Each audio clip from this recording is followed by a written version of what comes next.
अस्सलाम वालेकुम दोस्तों, जैसा कि आप जानते हैं कि हैदर वाइस चैनल पर एक सच्चे हॉरिबल वाक़यात का एक सिलसिला शुरू किया गया है।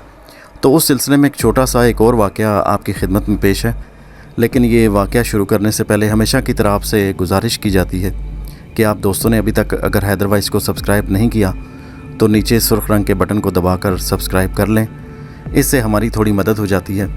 और आपसे गुजारिश है कि कहानी को ऑनलाइन देखा करें, उसको डाउनलोड करके ना देखा करें।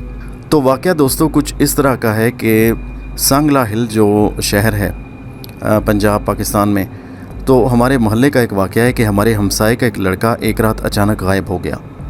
वो मेरा क्लास फेलो भी था और गहरा दोस्त भी। तो तलाश बसियार के बाद बावजूद भी वो मिल ना सका। सारे पंजाब में जहाँ भी उनके अजीज़ों अकारिब मौजूद थे पैगामात भिजवा दिए गए। पुराना ज़माना था अखबारात का, तो अखबारात में इश्तिहार दिए गए कि कहीं से कोई भी हौसला अफजा ख़बर ना आ सकी, कुछ पता न चला। आखिर 1 महीने के बाद वो बहुत पुरस्रार तरीके से मिल ही गया। तो मुख्तसर वाक़यात ये हैं कि एक दिन मैं और मेरे उस्ताद मोहतरम मुबारक अली साहब जो अब रिटायर्ड हो चुके हैं, बाज़ार से आ रहे थे। जब हम मोहल्ले के करीब पहुँचे तो गंदे नाले के करीब एक सफ़ेद चादर में लिपटा हुआ वही लड़का हमने देखा जो बेहोश था। तो हम उसे उठाकर घर ले आए। तो काफ़ी देर के बाद उसे होश आया, मगर उसने कुछ बताने से इनकार कर दिया। तो वो बहुत खौफज़दा और हिरासा नज़र आ रहा था। तो 2-3 दिन के बाद वो फिर गायब हो गया। इस दफ़ा वो स्कूल के ग्राउंड में बेहोश पाया गया। आखिर एक कामिल शख्स शाह साहब को बुलाया गया और लड़के को उनके सामने पेश किया गया। तो उस वक्त वो लड़का बेहोश था। शाह साहब ने उसको कमरे के अंदर ले जाने का हुक्म दिया और लड़के के वालिदैन मुबारक साहब और मेरे अलावा सबको बाहर निकाल कर दरवाज़ा बंद कर दिया। शाह साहब ने ज़ेरे लब कुछ पढ़ा तो लड़के ने आंखें खोल दी। थोड़ी देर के बाद ऐसा मालूम हुआ जैसे कमरा और उसके अंदर हर चीज़ जैसे घूम रही है। तो शाह साहब कुछ मुसलसल पढ़ते जा रहे थे। तो यक लख्त सामने वाली खिड़की ज़ोर से खुली तो झुलसा देने वाली हवा का एक झोंका तेज़ी से अंदर आया। मैं देख रहा था कि लड़के की ज़ुबान तेज़ी से हरकत करने लगी। वो मुस्कुराने लगा और फिर बोला कि वो आ गई, वो देखो आ गई।